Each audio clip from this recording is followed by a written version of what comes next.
Now, Republicans realize that Project 2025 and all these ideas are wildly unpopular, or at least they're beginning to, which is why today Donald Trump is desperate to try to separate himself from it all. Trump does not want people to know about the entire vanguard of extremist weirdos around him and what their little plans are for when he governs. With the Project 2025 plans lying in plain sight, they are panicking in a comically preposterous and fraudulent way. Donald Trump posting today, I like this, he knows nothing about Project 2025 and has no idea who is behind it. It's Ken Harbaugh with Against All Enemies on the MeidasTouch network. It's not often we take victory laps here. The work to save democracy is far too urgent. But I think it's fair to say that the only reason Donald Trump felt the need to disavow Project 2025 is because we collectively have been raising the alarm about what a disaster this plan would be for America if implemented. Now the Trump campaign is in damage control mode because the American people do not want what the architects of this plan are proposing. It runs over 900 pages, but here are just a few highlights, if you can call them that. A national abortion ban, guns in classrooms, prosecution of political opponents, pardoning the January 6th insurrectionists. There are over 900 pages of this. It is nightmare fuel for those who care about democracy. And as far as the former president's assertion that he knows nothing about Project 2025, it is a bold-faced lie. Here's the thing, the group behind it all is the Heritage Foundation. You see that their logo and the scrim behind him? We all know Trump spoke to them while he was president. And Paul Dans, a former senior aide in the Trump administration, is the director of Project 2025. Ken Cuccinelli, the Cooch, Trump's former acting deputy Homeland Security Secretary, who aggressively pushed anti-immigrant policies, wrote a chapter in the manifesto. John McEntee, Trump's one-time White House personnel director, a guy very close to him, around him all the time, is a senior advisor. He's been doing some vetting of a personnel database to see who they're going to staff the government with. So if Trump has no idea who is behind it, he is far too senile to be allowed to continue his campaign. Either that or he's lying. Some of Donald Trump's closest advisors are behind this plan. His own campaign press secretary appears in a promotional video about Project 2025, and the head of the Heritage Foundation openly describes Project 2025 as a plan to institutionalize Trumpism. We did a full video about that recently. Here's a clip from it. The work of the Heritage Foundation was to institutionalize Trumpism. Trumpism as a new version of conservatism, a conservatism that recognizes that by every objective measure, the United States is weaker in 2024 than it was in 1984. We also happen to think that's reversible, by the way. We're ultimately optimists. And by institutionalizing Trumpism, what we're saying is that even though we are known as Ronald Reagan's think tank, I'm a son of the Reagan Revolution, I'm very proud of that, that's 40 years ago. And we need to understand what time it is in America. And right now, Donald Trump, whether someone likes it or not, I happen to like it, is the standard bearer for conservatism.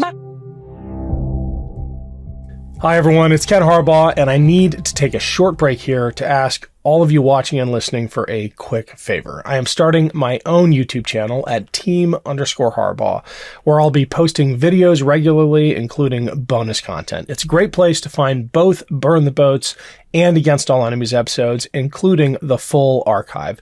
That's going to take a while to upload, but it's all going to live there. I could really use your help growing the channel. Please consider subscribing today. The link is in the show notes, or just search for team_Harbaugh on YouTube. I really appreciate the support. Everything we do here depends on you. Thanks so much. On one hand, it's probably a good thing that Trump has disavowed Project 2025. It means we have done our job in making it a political liability for the former president. But if you think disavowal is going to do anything to stop the plan's architects from doing everything they can to make their dark vision for America a reality, think again. First of all, Donald Trump is fully on board, regardless of the distance he's now trying to put between himself and the Heritage Foundation. And second, the people behind this plan are not ordinary bureaucrats or think tank academics. They don't see Project 2025 as simply a set of ambitious policy prescriptions. This is a manifesto. It reads in places like a religious text. Some of its authors are actual Christian nationalists, and they believe they are in a holy war, which means they are not above visiting violence upon this country to achieve their ends. I spoke with Lee McGowan about this, and you have got to hear her take. First, here's Kevin Roberts, president of the Heritage Foundation, discussing his Second American Revolution. My conversation with Lee McGowan is right after. That we are in the process of the Second American Revolution, which will remain bloodless if the left allows it to be. Lee, that is chilling stuff coming from the head of what used to be one of the most respected conservative foundations, think tanks in the country. He is basically saying, nice democracy you have there if you can keep it. Yeah, well, he's also speaking in what women would recognize as rapist talk. You know, he's saying, look what you made me do. You know, you'll only get hurt if you don't lie there and take it. Like he's saying it will be the left's fault if it's violent. He's absolutely saying, I'm going to be violent, provided you don't roll over. And it is the thing about this man, and he's been all over the media lately, is the casual, chilling coldness in which he says the things that he says. Yes, we will be getting rid of way more of those people. Yes, there is a way to be. And we have to remember that Project 2025 is completely anti-environment, completely anti-gay, completely anti any other religion except Christianity. It is talking about purging people that aren't loyalists and staying true to the cause. And it really reads like modern day Mein Kampf.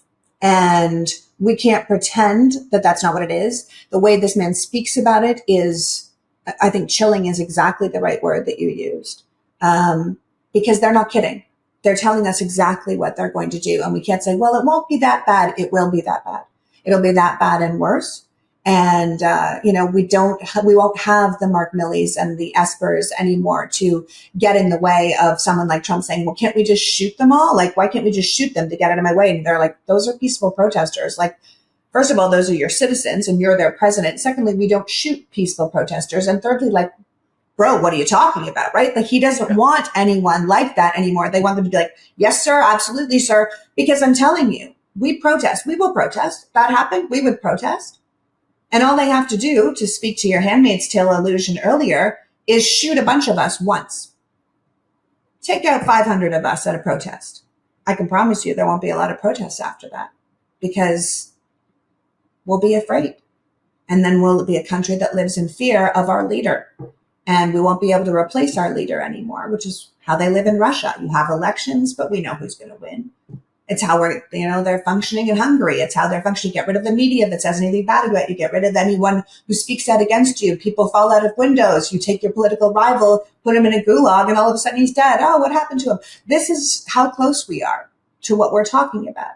And you don't have to look in history to see it. It's happening today, all around the world.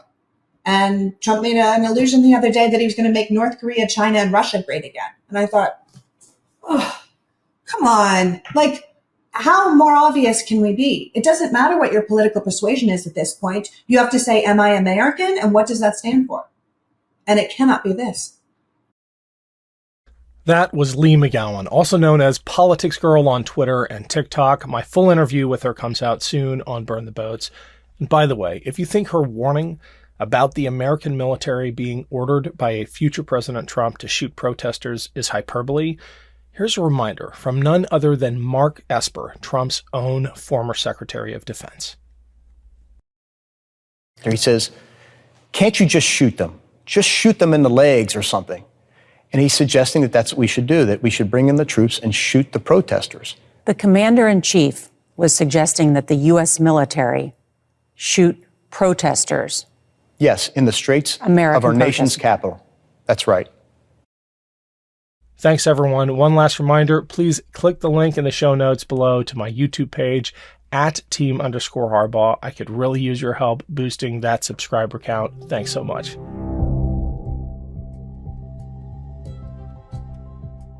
Love this video? Make sure you stay up to date on the latest breaking news and all things Meidas by signing up to the MeidasTouch newsletter at MeidasTouch.com/newsletter.